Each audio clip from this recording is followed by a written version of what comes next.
ബിസ്മില്ലാഹിർ റഹ്മാനിർ റഹീം. അൽഹംദുലില്ലാഹ് അസ്സലാത്തു വസ്സലാമു അലാ റസൂലിൽ അമീൻ വഅലാ ആലിഹി വഅസ്ഹാബിഹി അജ്മഈൻ. അമ്മാ ബഅദ്.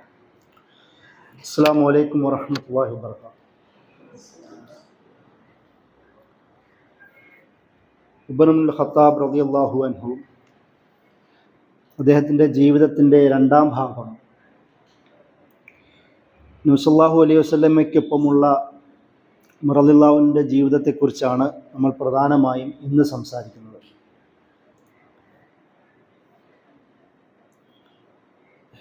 ഹിജ്റയ്ക്ക് മുമ്പ് നബി സല്ലല്ലാഹു അലൈഹി വസല്ലമയുടെ നുബുവത്തിന് ശേഷം 6-ാം വർഷമാണ് ഉമർ റളിയല്ലാഹു അൻഹു മുസ്ലിമാകുന്നത്. പിന്നീട് ഒരു ഏകദേശം 7-ഉം പിന്നീട് 10 വർഷവും 17 വർഷം 16-17 വർഷം നബി സല്ലല്ലാഹു അലൈഹി വസല്ലമയ്ക്കൊപ്പം ഉമർ റളിയല്ലാഹു അൻഹു ജീവിക്കുന്നുണ്ട്. ഈ 17 വർഷത്തിൻ്റെ ജീവിതം നമുക്ക് എല്ലാ നിമിഷങ്ങളും ഇവിടെ പരാമർശിക്കാൻ കഴിയില്ല. നീണ്ട ചരിത്രമാണ്. ഹദീസ് ഗ്രന്ഥങ്ങളിലും സീറകളിലും ചരിത്രങ്ങളിലും അതുപോലെ തന്നെ നബി സല്ലല്ലാഹു അലൈഹി വസല്ലമയുമായി ബന്ധപ്പെട്ട അല്ലെങ്കിൽ സഹാബികളുമായി ബന്ധപ്പെട്ട കിതാബുകൾ ആയിരക്കണക്കിനാണ്. അവിടെയെല്ലാം പരന്നു കിടക്കുന്ന ചരിത്രമാണ് നബി സല്ലല്ലാഹു അലൈഹി വസല്ലമയും ഉമർ റളിയല്ലാഹു അൻഹുവും തമ്മിലുള്ള ബന്ധത്തിൻ്റെ ചരിത്രം. അതുകൊണ്ട് ഉമർ റളിയല്ലാഹുവിൻ്റെ ജീവിതത്തിലെ സുപ്രധാന ചില നിമിഷങ്ങളെ കേന്ദ്രീകരിച്ചുകൊണ്ടാണ് നമ്മൾ സംസാരിക്കുന്നത്. അതായത് മുസ്ലിം സമൂഹത്തിന് അദ്ദേഹത്തിൻ്റെ കാലത്തും പിന്നീടും വളരെ ഇൻഫ്ലുവൻഷ്യലായി മാറിയ ചില നിമിഷങ്ങൾ, അത് പറഞ്ഞുകൊണ്ട് അതിൻ്റെ ചില ആഖ്യാനങ്ങളാണ് ഞാൻ ഉദ്ദേശിക്കുന്നത്. നമ്മൾ കഴിഞ്ഞ പ്രാവശ്യം സംസാരിച്ചതുപോലെ ഉമർ റളിയല്ലാഹു അൻഹു ഇസ്ലാം സ്വീകരിക്കുന്നതിന് ഒരു തക്കതായ കാരണമുണ്ട്. ഖുറൈശി സമുദായത്തിനിടയിൽ അല്ലെങ്കിൽ ആ കോൺഫെഡറേഷനിടയിൽ ഖുറൈശികൾക്കിടയിൽ മുഹമ്മദ് എന്ന് പറയുന്ന വ്യക്തി വിള്ളലുകൾ വരുത്താൻ ശ്രമിക്കുന്നു എന്ന പേരിൽ അക്കാലത്തെ മക്കക്കാരുടെ പ്രധാന ഒരു അംബാസഡർ എന്ന് സ്വയം കരുതുന്ന ഒരു മനുഷ്യൻ, അതുപോലെ തന്നെ ഏകദേശം 26-27 വയസ്സേ ഉമർ റളിയല്ലാഹു അന്നുണ്ടായിരുന്നുള്ളൂ. തിളക്കുന്ന യുവത്വം കൂടിയിട്ടാണ്. പ്രമുഖരായ പല നേതാക്കന്മാരും നബി സല്ലല്ലാഹു അലൈഹി വസല്ലമയുടെ മുമ്പിൽ പരാജയപ്പെടുന്ന സാഹചര്യത്തിൽ എന്നാൽ ഇനി ഞാൻ തീരുമാനിക്കാം എന്ന് കരുതിക്കൊണ്ടാണല്ലോ നബി സല്ലല്ലാഹു അലൈഹി വസല്ലമയെ വധിക്കുവാനുമായി ഉമർ റളിയല്ലാഹു അൻഹു യാത്രയാവുന്നത്. ആ സംഭവം നമ്മൾ പറഞ്ഞു. അദ്ദേഹം പിന്നീട് ഇസ്ലാം സ്വീകരിക്കുന്നതുമായി ബന്ധപ്പെട്ട വർത്തമാനം പറയുന്നു. ഇതിനു മുമ്പ് ചരിത്രത്തിൽ ചെറിയൊരു നിമിഷം കൂടെ പരാമർശിക്കുന്നത് കാണാം. അതായത് മുസ്ലിങ്ങളുടെ ഒരു അനുഭാവം ഉണ്ടാവുന്ന ഒരു നിമിഷം ചരിത്രത്തിൽ രേഖപ്പെടുത്തപ്പെടുന്നുണ്ട്. ഈ 6-ാം വർഷം ആ പശ്ചാത്തലത്തിൽ അതിനു മുമ്പായിരുന്നല്ലോ, അതായത് ഒരുപാട് ആൾക്കാർ പെതുക്കെ നബി സല്ലല്ലാഹു അലൈഹി വസല്ലമ അബസീനിയയിലേക്കെല്ലാം അവരെ ഹിജ്റയ്ക്ക് വിടുന്ന ഒരു പശ്ചാത്തലം അത് മക്കക്കാർക്ക് എല്ലാവർക്കും അറിയാമായിരുന്നു. ആ ഒരു സാഹചര്യത്തിൽ ഉമർ റളിയല്ലാഹു അൻഹു ഒരു സീൻ കാണുന്നുണ്ട്. ഒരു സംഘം പോകുന്നു. അതിലൊരു സ്ത്രീയും, അവരുടെ ഒരു വയസ്സായ ഒരു സ്ത്രീ, അവരുടെ ഒരു പേര് അബ്ദുല്ലാ ബിൻത് ഹന്തമ എന്ന് പറയുന്ന ഒരു സ്ത്രീയെ കുറിച്ചിട്ടാണ് പറയുന്നത്. അവർ ആ റിപ്പോർട്ട് പിന്നീട് റിപ്പോർട്ട് ചെയ്യുന്നുണ്ട്. ഹദീസ് ആ സംഭവം ഖബർ എന്നാണ് പറയുക. ആ സംഭവം പിന്നീട് അവർ റിപ്പോർട്ട് ചെയ്യുന്ന ഹദീസ് ഗ്രന്ഥങ്ങളിലുണ്ട്. അവർ പറയുന്നു, ഉമർ റളിയല്ലാഹു അൻഹുവിനെ ഞങ്ങൾ വഴിവെച്ച് കാണുന്നു. അപ്പോൾ ഉമർ ഞങ്ങളോട് ചോദിക്കുന്നു, എന്താ നിങ്ങളിവിടെ പോവുകയാണോ? അത് ഞങ്ങൾ പോവുകയാണ്. നിൻ്റെ അടക്കം പീഡനങ്ങൾ കാരണം ഞങ്ങൾക്ക് സഹിക്ക വയ്യാതെ പോവുകയാണ് എന്ന് പറയുമ്പോൾ, സാധാരണ സ്ത്രീകളോട് പൊതുവെ മൃദുല സ്വഭാവക്കാരനായിരുന്നു ഉമർ റളിയല്ലാഹു അൻഹു എന്നാണ് പൊതുവെ ചരിത്രത്തിൽ പറയുന്നത്. തൻ്റെ മകളോടും ഭാര്യമാരോടും എല്ലാവരോടും കൂടെയുള്ള ആരൊക്കെയാണോ ആ ഒരു സ്ത്രീ ജനങ്ങളോട് പൊതുവെ ഖിലാഫത്തിൻ്റെ കാലത്ത് നമുക്ക് ഒരുപാട് ഉദാഹരണങ്ങൾ കാണാം. അതുകൊണ്ടാവാം ആ സ്ത്രീയുടെ യാത്രയും അവരിങ്ങനെ ഉമർ റളിയല്ലാഹുവിനെതിരെ കുറ്റം പറയുന്ന തരത്തിലുള്ള വർത്തമാനം ഉണ്ടാവുകയും ചെയ്തതോടുകൂടി അത് ഉമർ റളിയല്ലാഹുവിൻ്റെ മനസ്സിലുള്ള ചെറിയൊരു എഫക്റ്റ് ഉണ്ടാക്കാൻ കാരണമായി എന്ന് ഒരു അവലോകനങ്ങൾ നമുക്ക് കാണാം ആ ചരിത്രം പറഞ്ഞുകൊണ്ടുള്ള. അതിനുശേഷമാണ് നമ്മൾ നേരത്തെ പറഞ്ഞതുപോലെ ഉമർ റളിയല്ലാഹുവിൻ്റെ ഇസ്ലാം സ്വീകരണത്തിലേക്ക് സംഭവങ്ങൾ പോകുന്നത്. ഇത് പിന്നീട് ഇസ്ലാം സ്വീകരിക്കുകയും ഉമർ റളിയല്ലാഹുവിൻ്റെ ഇസ്ലാം സ്വീകരണത്തോടു കൂടി വിശ്വാസികൾക്കിടയിൽ ഒരു ആത്മവിശ്വാസം ഉണ്ടാവുക, ഊർജ്ജം ഉണ്ടാവുക. നബി സല്ലല്ലാഹു അലൈഹി വസല്ലമയ്ക്ക് തന്നെയും തൻ്റെ പ്രാർത്ഥനയുടെ ഫലമായി ഒരാൾ തൻ്റെ കൂടെ വരിക, അതും പ്രതീക്ഷിച്ച ആൾ തന്നെ കൂടെ ഉണ്ടാവുക എന്ന് പറയുന്ന ഒരു ആഹ്ലാദത്തിൻ്റെ നിമിഷങ്ങളായിരുന്നു.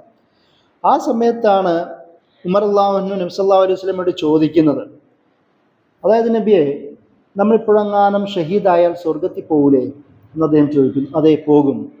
അങ്ങനെയാണെങ്കിൽ എന്തിനാണ് നമ്മളിങ്ങനെ ഒളിച്ചും പാത്തും നമസ്കരിക്കുകയും മറ്റും ചെയ്യുന്നത്? നമ്മൾക്ക് പൊതുവെ പബ്ലിക്കായിക്കൂടെ? പൊതുവെ എല്ലാവരുടെ മുമ്പിലേക്ക് ഇറങ്ങിച്ചെന്നുകൊണ്ട് നമ്മുടെ ഈമാൻ പ്രഖ്യാപിക്കുന്നതിന് എന്താണ് കുഴപ്പം എന്ന് ചോദിക്കുകയും അത് സഹാബിമാരെ ഊർജം നൽകുകയും നബി സല്ലല്ലാഹു അലൈഹി വസല്ലം അത് സമ്മതിക്കുകയും അങ്ങനെ ഇസ്ലാം സ്വീകരണത്തിൻ്റെ ഭാഗമായി തന്നെ ആദ്യത്തെ ഒരു ആക്ഷൻ എന്ന നിലയിൽ നബി സല്ലല്ലാഹു അലൈഹി വസല്ലമയുടെ നേതൃത്വത്തിൽ ഒരു സൈഡിൽ ഹംസ റളിയല്ലാഹു അൻഹുവും മറ്റൊരു സൈഡിൽ ഉമർ റളിയല്ലാഹു അൻഹുവുമായി ഒരു പരേഡ് തന്നെ നടക്കുന്ന സംഭവം ഉണ്ടാവുന്നുണ്ട്. അവിടെ അതുവരെയുള്ള ഖുറൈശി പ്രമുഖർ കഅബയുടെ ചുറ്റും ഇരിക്കുന്ന ആൾക്കാരെ അത്ഭുതപ്പെടുത്തിക്കൊണ്ട് ഇവർ ആ തവാഫ് കഴിഞ്ഞ് പോകുന്ന ഒരു സീനും നമുക്ക് കാണാം. പക്ഷേ ഉമർ റളിയല്ലാഹു അൻഹു അത് അവിടെ മതിയാക്കുന്നില്ല. ഉമർ റളിയല്ലാഹു അൻഹു പിന്നീട് ചോദിക്കുന്നു, സഹാബികളോട് ചോദിക്കുന്നുണ്ട്, ഇത് കുറച്ച് പേര് മാത്രം അറിഞ്ഞാൽ പോരാ, ഞാൻ മുസ്ലിമായത് നാടാകെ അറിയണം. അതായിരുന്നു അദ്ദേഹത്തിൻ്റെ പ്രകൃതം. അദ്ദേഹം സഹാബികളോട് ചോദിക്കുന്നുണ്ട്, ആരാണ് മക്കയിൽ അന്ന് ഏറ്റവും ശക്തനും പവർഫുള്ളുമായ എല്ലാവരും അറിയുന്ന ഒരു കഥാപാത്രം എന്ന് അദ്ദേഹം ചോദിക്കുന്നു. അപ്പോൾ അവരൊരു ജമീൽ ഇബ്നു മുഅമ്മർ ജഹമി എന്ന് പറയുന്ന ഒരാളുടെ പേര് പറയുന്നു. ഇത് കേട്ടിട്ട് ഇദ്ദേഹത്തിന് ആ ജമീലിൻ്റെ നേരെ മുമ്പിലേക്ക് നടന്നു ചെല്ലുന്നു. എന്നിട്ട് അദ്ദേഹത്തിൻ്റെ മുമ്പിൽ ഇസ്ലാം സ്വീകരിക്കുന്ന വർത്തമാനം പറയുന്നു. അദ്ദേഹം ഒന്നും പറയാതെ എഴുന്നേറ്റ് പോയിട്ട് ഖുറൈശി പ്രമുഖരുടെ അടുത്ത് പോയത് ആ ഉമർ വന്നിട്ട് തവാഫ് ചെയ്ത് എൻ്റെ മുന്നിൽ ഇസ്ലാം പ്രഖ്യാപിച്ചു പോയി എന്ന് പറയുന്നു. അതായത് അന്ന് മക്കയിലെ പ്രമുഖനായ ശക്തനായെന്ന് എല്ലാവരും കരുതുന്ന ജമീൽ പോലും ഉമർ അള്ളാഹുവിൻ്റെ മുമ്പിൽ നിസ്സഹായനായി മാറുന്ന ഒരു ചരിത്രമാണ് നമുക്ക് അവിടെ കാണുന്നത്. അതും മാത്രമല്ല, ഇടയ്ക്കിടയ്ക്ക് അദ്ദേഹം മറ്റുള്ളവരെ പ്രകോപിപ്പിക്കുന്നതായും കാണാം. അങ്ങനെ കുറച്ചു പേർ ചേർന്ന് ഉമർ അള്ളാഹുവിനെ അറ്റാക്കും ചെയ്യാൻ ശ്രമിക്കുന്നുണ്ട്. പക്ഷെ അവരെല്ലാവരെയും ഉമർ അള്ളാഹുവിന് പരാജയപ്പെടുത്തുന്നതും കാണാം. ആ പരാജയപ്പെടുത്തുന്ന വേളയിൽ പോലും ഉമർ അള്ളാഹുവിന് പറയുന്ന വർത്തമാനം, മക്ക മുസ്ലിങ്ങളായിരിക്കും, നിങ്ങളെല്ലാം പുറത്തു പോവേണ്ടി വരും എന്ന രീതിയിലെ പ്രഖ്യാപനം ആ അടിക്കുന്നതിൻ്റെ ഇടയിൽ പോലും, ആ തർക്കത്തിൻ്റെ ഇടയിൽ പോലും ഉമർ അള്ളാഹുവിന് ഇടയ്ക്കിടയ്ക്ക് പറയുന്നുണ്ട്, മക്ക അത് മുസ്ലിങ്ങൾ പിടിച്ചെടുക്കും, മുസ്ലിങ്ങളായിരിക്കും ഇവിടെ ജീവിക്കുക, ഖുറൈശികളായ ശത്രുക്കളായവർക്ക് ഇവിടുന്ന് പോവേണ്ടി വരും എന്ന രീതിയിൽ ആ ഇടിക്കിടയിൽ പോലും, ബഹളങ്ങൾക്കിടയിൽ പോലും ഉമർ അള്ളാഹുവിന് പറയുമായിരുന്നു. ഞാൻ പറയണത് ആ നുബുവത്തിൻ്റെ 6-ാം വർഷം ഇസ്ലാം സ്വീകരിച്ചതിന് ശേഷം അതുവരെ ഏത് ആശയത്തെയാണോ താൻ ശക്തമായി എതിർത്തത് ആ ആശയത്തിന് വേണ്ടി ഏറ്റവും ശക്തിയോടുകൂടി പ്രതിരോധിക്കുന്ന ആളായി ഉമർ അള്ളാഹു മാറുന്നു എന്നതാണ് നമുക്ക് ഈ സംഭവത്തിൽ നിന്ന് മനസ്സിലാക്കാൻ കഴിയുന്നത്. അതുപോലെ അബ്ദുല്ലാഹ് ഇബ്നു മസ്ഊദ് റളിയല്ലാഹു അൻഹു പറയുന്നുണ്ട്, അദ്ദേഹം ഈ ഒരു കാലഘട്ടത്തിന് റിപ്പോർട്ട് ചെയ്യുന്നത്, ഉമർ റളിയല്ലാഹു അൻഹു ഇതേപോലെ ഇസ്ലാം സ്വീകരിക്കുന്നു. ഇസ്ലാം സ്വീകരിച്ചതിന് ശേഷം തവാഫ് ചെയ്യുന്നു. അദ്ദേഹം വന്നതോടുകൂടി ഇവിടെയുള്ള അടിമകളായ രഹസ്യമായി മുസ്ലിങ്ങളായിരുന്ന പല ആൾക്കാരും പതുക്കെ ഇസ്ലാം പ്രഖ്യാപിക്കുന്ന തരത്തിലേക്ക് മാറുന്നു.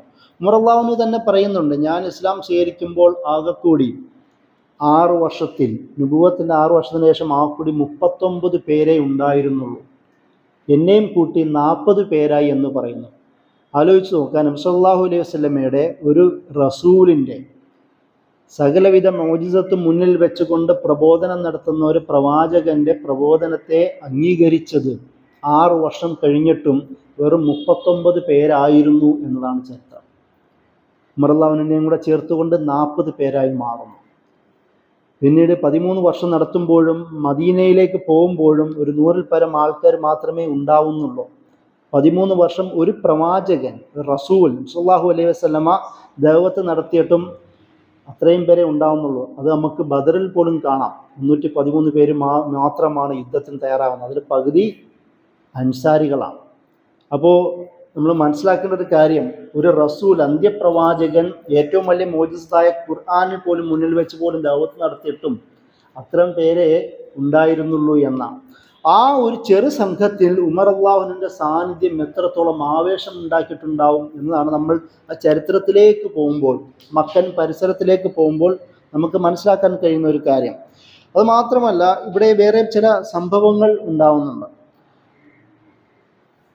നൂഹ് നബിയുടെ കാലത്ത് സംഭവിച്ചതുപോലെ ചില സംഭവങ്ങൾ, അതായത് മക്കൻ മുശ്രിക്കുകൾ, ഗോത്രത്തിൻ്റെ നേതാക്കന്മാർ, ഖുറൈശികൾ വന്നിട്ട് നബി സല്ലല്ലാഹു അലൈഹി വസല്ലമയുടെ ആദ്യ കാലങ്ങളിൽ കുറേ ഓഫറുകൾ വെക്കുമായിരുന്നു. നമുക്കറിയാം, ഇന്നത് തരാം, എന്നാൽ പിന്നെ അത് മാറ്റുമോ എന്നൊക്കെ ചോദിച്ചിട്ട് കുറച്ച് കാലം ദഅവത്ത് നിർത്തുക, അല്ലെങ്കിൽ കുറച്ച് ഞങ്ങളെ ആരാധിക്കുക എന്നൊക്കെ പറഞ്ഞുകൊണ്ടുള്ള പല ഓഫറുകൾ കൊണ്ടുതരുന്നുണ്ട്.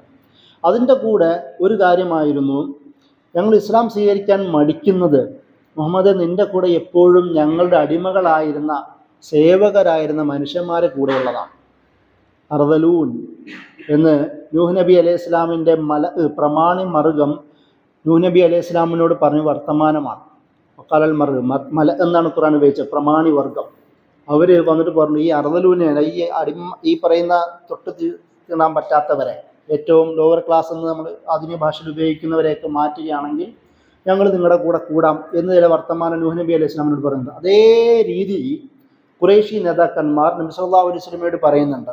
ഇവരൊക്കെ കാരണമാണ്. ആരാണ്? സുഹൈബ്, ബിലാൽ, അമ്മാർ, സൽമാൻ ഫാരിസി അടക്കമുള്ള അടിമകളായിരുന്ന, അല്ലെങ്കിൽ അത്രയും വലിയ ഗോത്രവർഗത്തിൻ്റെ യാതൊരു സപ്പോർട്ടോ പൊസിഷനോ ഇല്ലാത്ത കുറേ പാവങ്ങളായ മനുഷ്യന്മാർ.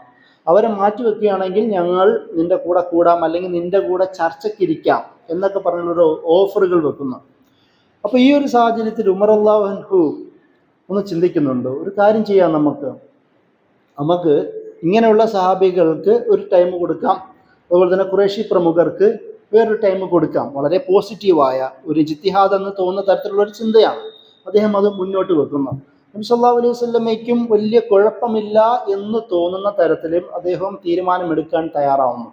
അപ്പോഴാണ് സൂറത്തുൽ അൻആമിൽ ഇതിനെ വിമർശിച്ചുകൊണ്ട് അല്ലാഹു സുബ്ഹാനഹു വ തആല ആയത്തിറക്കുന്നത്. വലാ തത്രുദില്ലദീന യദഊന റബ്ബഹും ബിൽ ഖദാത്തി വൽ അശി യുരീദൂന വജ്ഹു. അള്ളാഹുവിൻ്റെ വജ്ഹിനെ ഉദ്ദേശിച്ചുകൊണ്ട് രാവും പകലും അള്ളാഹുവിനോട് പ്രാർത്ഥിക്കുന്നവരെ നീ ആട്ടി ഓടിക്കരുത്. അത് ഈ സംഭവവുമായി ബന്ധപ്പെട്ട ഈ ആയത്തിറങ്ങുകയും യഥാർത്ഥത്തിൽ മക്കൻ മുശ്രിക്കുകൾ എന്നാൽ അങ്ങനെയാണെങ്കിൽ ഒരു കരാർ എഴുതി തരാൻ ആവശ്യപ്പെടുകയും ചെയ്യുന്നുണ്ട്. ഇതിൻ്റെ ഇടയിൽ അതിന് പേപ്പറൊക്കെ തയ്യാറാക്കി വെക്കുന്നുണ്ട്. അപ്പോഴാണ് ആയത്ത് അവതരിക്കുന്നത്. ഇത് കേട്ട് നബി സല്ലല്ലാഹു അലൈഹി വസല്ലമ ആ പേപ്പർ എടുത്ത് വലിച്ചെറിയുന്നു, കീറിക്കളയുന്നു എന്നൊക്കെയും ചില റിപ്പോർട്ടുകൾ കാണാം.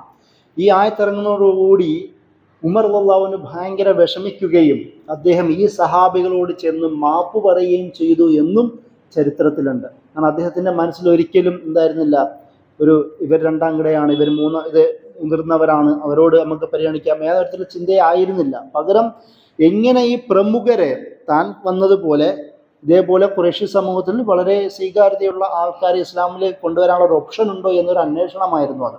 എന്നാൽ പോലും അത് ഒരു അവഗണനയുടെ അടിസ്ഥാനത്തിൽ ഒരു പരിഗണന ഇസ്ലാം വെക്കാറില്ല എന്നതാണ് ഈ ആയത്തിലൂടെ അന്ന് നബി സല്ലല്ലാഹു അലൈഹി വസല്ലമയും പിന്നീട് നമ്മളെയും അല്ലാഹു സുബ്ഹാനഹു വ തആല പഠിപ്പിക്കുന്ന. ഒരു വിഭാഗത്തെ അവഗണിച്ചുകൊണ്ട് മറ്റൊരു വിഭാഗത്തിന് പരിഗണനയില്ല. അതുകൊണ്ടാണ് അല്ലാഹു സുബ്ഹാനഹു വ തആല അത് നിഷേധിക്കുകയും അത് വിമർശിക്കുകയും നബി സല്ലല്ലാഹു അലൈഹി വസല്ലം അത് ഉൾക്കൊള്ളുകയും ഉമർ റളിയല്ലാഹു അൻഹു അതിനെ തൗബ ചെയ്യുകയും ചെയ്യുന്നത്. അത് ഉമർ റളിയല്ലാഹുവിൻ്റെ ജീവിതത്തിൽ വലിയ എഫക്റ്റ് നൽകി.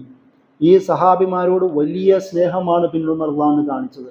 അബൂ ഹുറൈറ അല്ലെങ്കിൽ ഇതേപോലുള്ള ആൾക്കാരുടെ പിന്നീട് അദ്ദേഹം ഖലീഫ ആയതിനു ശേഷവും അവർക്ക് പ്രത്യേകമായ സ്ഥാനം നൽകുകയും ആദ്യകാല മുസ്ലിങ്ങൾ എന്ന നിലയിൽ എല്ലാം പീഡനങ്ങൾ സഹിച്ചുകൊണ്ട് നബി സല്ലല്ലാഹു അലൈഹി വസല്ലമയുടെ കൂടെ നിന്ന മുസ്ലിങ്ങൾ എന്ന നിലയിൽ പരമാവധി റെസ്പെക്റ്റ് ഈ ആദ്യകാല പാവങ്ങളായ സഹാബികൾക്ക് ഉമർ റളിയല്ലാഹു അൻഹു നൽകി എന്നാണ് നമുക്ക് പിന്നീടുള്ള ചരിത്രം കാണുവാൻ കഴിയുന്നത്. ആ തരത്തിലുള്ള ഒരു ചരിത്രം അദ്ദേഹത്തിൻ്റെ കാലത്തുണ്ട്. അതുപോലെയാണ് നമ്മൾ ഈ കാലഘട്ടം ഇങ്ങനെ കടന്നു പോകുന്നു. ഹിജ്റയുടെ വേള ഉമർ റളിയല്ലാഹുവിൻ്റെ ചരിത്രത്തിൽ സംഭവിക്കുന്നു. നമുക്ക് ഹിജ്റയുടെ ചരിത്രം അറിയാം. നബി സല്ലല്ലാഹു അലൈഹി വസല്ലമ സഹാബികളെ ആരും അറിയാതെയാണ് അബിസീനിയയിലേക്ക് പറഞ്ഞു വിട്ടത്. എന്നിട്ട് നബിയുടെ നുബുവത്തിൻ്റെ 12-ാം വർഷം ആ ഒരു അവസാനിക്കുന്നതോടുകൂടി ആരും അറിയാതെ തന്നെയാണ് സഹാബികളെ അങ്ങോട്ടും പറഞ്ഞു വിടുന്നത്. ആരും കാണാതെ തന്നെയാണ് നബി സല്ലല്ലാഹു അലൈഹി വസല്ലമയും അബൂബക്കർ റളിയല്ലാഹു അൻഹുവും അസ്മായുടെയും മറ്റവരുടെയും സഹായത്തോടു കൂടി ഒളിച്ചും പാത്തും വഴികൾ തെറ്റിച്ചുകൊണ്ട് മദീനയിലേക്ക് പോവുകയും ചെയ്യുന്നത്. പക്ഷേ ഇതിലൊരാൾ ഉമർ റളിയല്ലാഹു അൻഹു ആ പണിക്ക് നിന്നില്ല. ഉമർ റളിയല്ലാഹു അൻഹുവിൻ്റെ ഹദീസ് റിപ്പോർട്ട് ചെയ്യുന്നത് അലി റളിയല്ലാഹു അൻഹു ആണ്. അത് ശ്രദ്ധിക്കേണ്ട ഒരു കാര്യമാണ്. അതായത് ആ ഹദീസ് പറയുന്നത് ഇബ്നു അബ്ബാസ് റളിയല്ലാഹു അൻഹു റിപ്പോർട്ട് ചെയ്യുന്നെങ്കിലും ഇബ്നു അബ്ബാസ് റളിയല്ലാഹു അൻഹുവിനോട് അലി റളിയല്ലാഹു അൻഹു ആണ് പറഞ്ഞു കൊടുക്കുന്നത് ഉമർ ഇങ്ങനെ ചെയ്തു എന്ന്. അതായത് ഞാൻ ഇതിൻ്റെ കെമിസ്ട്രി മനസ്സിലാക്കുക. അലി റളിയല്ലാഹു അൻഹുവിന് അധികാരം കിട്ടാതിരിക്കാൻ പ്രധാന കാരണക്കാരൻ ഉമറാണ് എന്ന് പറയുന്ന ഈ ചരിത്ര വായന ഉള്ളപ്പോഴാണ് ഉമർ റളിയല്ലാഹുവിൻ്റെ വീരമഹാത്മ്യത്തെ അലി റളിയല്ലാഹു അൻഹു റിപ്പോർട്ട് ചെയ്യുന്ന ഹദീസുകൾ നമുക്ക് കാണുവാൻ കഴിയുന്നത്. ഈ ചരിത്രം നമുക്ക് കാണുവാൻ കഴിയും. അപ്പോൾ ഇത് രണ്ടും ചേർത്തുകൊണ്ടാണ് വായിക്കേണ്ടത്. ആരുടെ ചരിത്രമാണ് തെറ്റിപ്പോയതെന്ന് നമുക്ക് മനസ്സിലാക്കാൻ കഴിയും. അവിടെയാണ് ഈ അലി ഇബ്നു അബീ താലിബ് റളിയല്ലാഹു അൻഹു പറയുന്നത് എന്താണ് അന്ന് സംഭവിച്ചത്. അദ്ദേഹം പറയുന്ന ഒരു വർത്തമാനമുണ്ട്. എല്ലാവരും പാത്തും പതുങ്ങിയുമൊക്കെ അതിൽ അലി റളിയല്ലാഹു അൻഹു ആണ് അവസാനം ഹിജ്റ ചെയ്തതെന്ന് നമുക്കറിയാം. അതുകൊണ്ട് അദ്ദേഹത്തിന് അറിയാം എങ്ങനെയാണ് ഇത് സംഭവിച്ചത്. കാരണം നബി സല്ലല്ലാഹു അലൈഹി വസല്ലമയും അബൂബക്കർ റളിയല്ലാഹു അൻഹു ഒക്കെ പോയതിനു ശേഷം ബാക്കിയായത് നബി അവിടെ ഏൽപ്പിച്ചത് അലി റളിയല്ലാഹു അൻഹുവിനെയാണ്. അപ്പോൾ അതൊക്കെ സാക്ഷിയായ ഒരാളാണ്. അലി റളിയല്ലാഹു അൻഹു പറയുന്നുണ്ട്, ഉമർ റളിയല്ലാഹു അൻഹു എഴുന്നേറ്റു, തയ്യാറായി, വാളും അമ്പും വില്ലും ഒക്കെ കയ്യിലെടുത്തു. അദ്ദേഹത്തിൻ്റെ ഒരു സ്റ്റിക്കുണ്ട്, ഒരു വടി, ഒരു കനത്ത വടി, അതും കയ്യിലെടുത്തു. നേരെ കഅബയിലേക്ക് പോയി 7 വട്ടം തവാഫ് ചെയ്തു. മഖാം ഇബ്രാഹിമിൻ്റെ അവിടെ വന്ന് 2 റക്അത്ത് സുന്നത്ത് നിസ്കരിച്ചു. എന്നിട്ട് സാധാരണ കഅബയുടെ ഒരു പ്രത്യേകത, എല്ലാ ഖുറൈശി നേതാക്കന്മാരും സൊറ പറയാൻ വരുന്നത് കഅബയുടെ സൈഡിലാണ്. കാരണം ആ കഅബ എല്ലാ ലോകത്തുള്ള, പ്രത്യേകിച്ച് അറബ് നാടുള്ള വിവിധ ഭാഗങ്ങളിൽ നിന്ന് കച്ചവടക്കാർ, വിവിധ നേതാക്കളെല്ലാം ഹജ്ജിനും മറ്റുമായിട്ട് വരുന്നവരാണ്. അപ്പോൾ അവരെ പ്രതീക്ഷിച്ചുകൊണ്ടും ആയിരിക്കാം ഒരുപക്ഷെ ഈ നേതാക്കന്മാർ കഅബയുടെ ചുറ്റുപാട് എപ്പോഴും ഇരിക്കുന്നത്. അതുകൊണ്ടാണ് നബി സല്ലല്ലാഹു അലൈഹി വസല്ലം ആ കഅബയുടെ അടുത്ത് നിന്നിട്ടാണ് പലപ്പോഴും പ്രബോധനം നടത്തുകയും ചെയ്യുന്നത്. കാരണം എല്ലാവരും അവിടെ തന്നെ ഉണ്ടാവും, നേതാക്കന്മാർ പ്രത്യേകിച്ച്. നമ്മളിന്ന് ചായക്കടകൾ സൊറ പറയുന്നത് പോലെ അവരുടെ പ്രധാന കേന്ദ്രം വന്ന് കഅബയായിരുന്നു. ഉമർ റളിയല്ലാഹു അൻഹു മഖാം ഇബ്രാഹിമിൻ്റെ നമസ്കാരം കഴിഞ്ഞിട്ട് അവിടെ ചെന്നിട്ട് പറഞ്ഞു, ആർക്കാണ് സ്വന്തം മക്കളെ വേണ്ടെങ്കിൽ, ഭാര്യമാരെയും മക്കളെയും വേണ്ടെങ്കിൽ, വാപ്പാമാരും ഉമ്മമാരെയും വേണ്ടെങ്കിൽ വാ, ഞാൻ ആ താഴ്വരയിലുണ്ടാവും എന്നും പറഞ്ഞ് വെല്ലുവിളിച്ചുകൊണ്ടാണ് ഉമർ റളിയല്ലാഹു അൻഹു ഹിജ്റ നടത്തുന്നത്. എന്നിട്ട് അലി റളിയല്ലാഹു അൻഹു പറയുന്നത്, ഒരൊറ്റ മനുഷ്യനും അദ്ദേഹത്തെ എതിരിടാൻ വേണ്ടി ആരും പോയില്ല. പോയത് കുറച്ച് പാവങ്ങളാണ്. പോകുന്ന വഴിയിൽ ആരും കാണാതെ ഉമറിൽ നിന്ന് കുറച്ചും കൂടെ ദീൻ പഠിക്കാൻ പറ്റുമോ എന്ന് അന്വേഷിച്ചുകൊണ്ട് കുറച്ച് പാവങ്ങൾ അദ്ദേഹത്തെ പിന്തുടരുകയും അവരുമായി സംസാരം നടത്തുകയും ചെയ്തു എന്നാണ് നമുക്ക് ചരിത്രത്തിൽ കാണുവാൻ കഴിയുന്നത്. ആ തരത്തിൽ ഹിജ്റ പോലും, അതായത് എങ്ങനെയാണോ ഇസ്ലാം സ്വീകരിച്ചത് നാട്ടുകാരെ അറിയിച്ചത്, അതുപോലെ തന്നെ മക്കയിൽ നിന്ന് പോകുന്നതും നാട്ടുകാരെ അറിയിച്ചുകൊണ്ട് തന്നെയാണ് ഉമർ റളിയല്ലാഹു അൻഹു മക്കയിൽ നിന്ന് തന്നെ പോകുന്നത്. ആ ഒരു ബന്ധം നമുക്ക് കാണാം. അതുപോലെ തന്നെ ഉമർ റളിയല്ലാഹു അൻഹുവിൻ്റെ മറ്റൊരു പ്രധാനപ്പെട്ട ഗുണം, അദ്ദേഹം ചെയ്യുന്നത് നബി സല്ലല്ലാഹു അലൈഹി വസല്ലമയുടെ മുമ്പിലാണെങ്കിലും കൂടെയുള്ളവരാണെങ്കിലും ആശയപരമായി എന്തെങ്കിലും ക്ലാരിറ്റി ഇല്ല എങ്കിൽ വളരെ കർക്കശ ബുദ്ധിയോടുകൂടി അവരെ പഠിപ്പിക്കുന്ന സ്വഭാവം ഉമർ റളിയല്ലാഹു അൻഹു ഉണ്ടായിരുന്നു. ഒരു പ്രധാന സംഭവം അബൂ ഹുറൈറ റളിയല്ലാഹു അൻഹുമായി ചേർത്തുകൊണ്ടാണ്. നബി സല്ലല്ലാഹു അലൈഹി വസല്ലം അദ്ദേഹത്തിൻ്റെ അടുത്ത് ഒരു പ്രത്യേക സംഭവത്തിൻ്റെ ഇടയിൽ, ഒരു യാത്രയാവുന്ന ഒരിടത്ത് അദ്ദേഹത്തിൻ്റെ കയ്യിൽ ചെരുപ്പ് കൊടുത്തിട്ട് പോകാൻ പറയുന്നു. ആ പോകുന്നതിനടുത്ത് അദ്ദേഹം ഒരു കാര്യം പറയുന്നു, ആരാണോ ലാ ഇലാഹ ഇല്ലല്ലാഹ് ഷഹാദത്ത് കലിമ ഉറച്ച് പറയുന്നത്, മനസ്സുറച്ച് പറയുന്നത്, അവൻ സ്വർഗം ലഭിക്കും എന്ന് പറയുന്ന ഒരു വാഗ്ദാനം പറയുന്നു. പോകുന്ന വഴിയിൽ അദ്ദേഹം ഉമർ റളിയല്ലാഹു അൻഹുവിനെയാണ് കാണുന്നത്. ഉമർ റളിയല്ലാഹു അൻഹുവിനോട് കാര്യം, എന്താണ് സംഭവം, പുതിയ എന്തെങ്കിലും വിവരമുണ്ടോ, ചെരുപ്പൊക്കെ പിടിച്ച് വരുന്നല്ലോ എന്നാണ്. അപ്പോൾ പറയുന്നത് നബി സല്ലല്ലാഹു അലൈഹി വസല്ലമയുടെ ചെരുപ്പാണ്. എന്നിട്ട് നബി ഇങ്ങനെ പറഞ്ഞു, ഷഹാദത്ത് കലിമ മനസ്സറിഞ്ഞ് ചെല്ലുകയാണെങ്കിൽ ലാ ഇലാഹ ഇല്ലല്ലാഹ് എന്ന് പറയുവാണ്. അദ്ദേഹം പിന്നീട് റിപ്പോർട്ടുള്ളത് അടിച്ച് താഴെ ഇട്ടു എന്നാണ്. അബൂ ഹുറൈറ തെള്ളി താഴെട്ടെന്നോ അടിച്ച് താഴെട്ടെന്നോ പലതരം റിപ്പോർട്ടുകളുണ്ട്. താഴെ വീണ അബൂ ഹുറൈറയുടെ കയ്യിൽ നിന്ന് ചെരുപ്പ് പോയി. അദ്ദേഹം ചെരുപ്പൊന്നുള്ളിൽ പറക്കി തിരിച്ചു പോകാൻ പറയുന്നു. കാരണം അന്ന് ഉമർ മുസ്ലിം സമൂഹത്തിനിടയിലും അറബികൾക്കിടയിലും ആജാനുബാഹുവായ ഒരു മനുഷ്യനാണ്. അബൂ ഹുറൈറ പാവമാണ്, ദുർബലനാണ്. അതുകൊണ്ട് അവൻ വീണതെന്നൊക്കെ വിശദീകരിക്കുന്നത് കാണാം. എന്താണെങ്കിലും അദ്ദേഹം നേരെ പോയി നബി സല്ലല്ലാഹു അലൈഹി വസല്ലം കരഞ്ഞുകൊണ്ട് പോയി, ഉമർ എന്നെ അടിച്ചു എന്ന് പറയും. ഞാനിത് പറഞ്ഞപ്പോഴും ഉമർ അത് കേൾക്കാതെ എന്നെ അടിച്ചു എന്ന് പറയുന്നു. ഉമർ റളിയല്ലാഹു അൻഹു അദ്ദേഹത്തിൻ്റെ പുറകിൽ വരുന്നുണ്ടായിരുന്നു. അദ്ദേഹം ചോദിക്കുന്നു, നബി സല്ലല്ലാഹു അലൈഹി വസല്ലം ചോദിച്ചു, എന്താണ് ഉമറെ സംഭവിച്ചത്? അപ്പോൾ നിങ്ങളിങ്ങനെ പറഞ്ഞോ? പറഞ്ഞു. അങ്ങനെ പറയല്ലേ നബിയെ. നാട്ടുകാരെ പിന്നീട് ലാലാലതയും ചൊല്ലിയിരിക്കും. അതാണ് ഉമർ റളിയല്ലാഹു അൻഹുവിൻ്റെ സ്വഭാവം. നബി സല്ലല്ലാഹു അലൈഹി വസല്ലമയോട് പോലും നേരിട്ട് കൺഫ്രണ്ട് ചെയ്യുവാൻ തക്ക കപ്പാസിറ്റി ഉണ്ടായിരുന്ന സഹാബി വേറൊരു സഹാബിയെ നമുക്ക് കാണില്ല. പ്രവാചകന്മാരിൽ പോലും ആ ഒരു പ്രത്യേകത ഉള്ളത് ഒരുപക്ഷെ ഇബ്രാഹിം നബി അലൈഹി ഇസ്ലാമിന് മാത്രമാണ്. വേറൊരു പ്രവാചകനും അള്ളാഹുവിനെ ചോദ്യം ചെയ്തതായി കാണില്ല.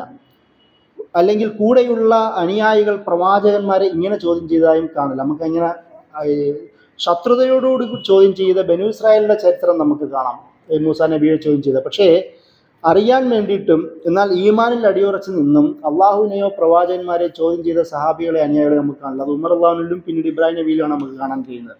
ഇബ്രാഹിം നബി അള്ളാഹുവിനോട് ചോദിക്കുന്നുണ്ട്, എനിക്ക് പടച്ചോനെ ഈ പുനർജന്മം എന്ന് പറയുന്നത് എനിക്ക് കാണണം.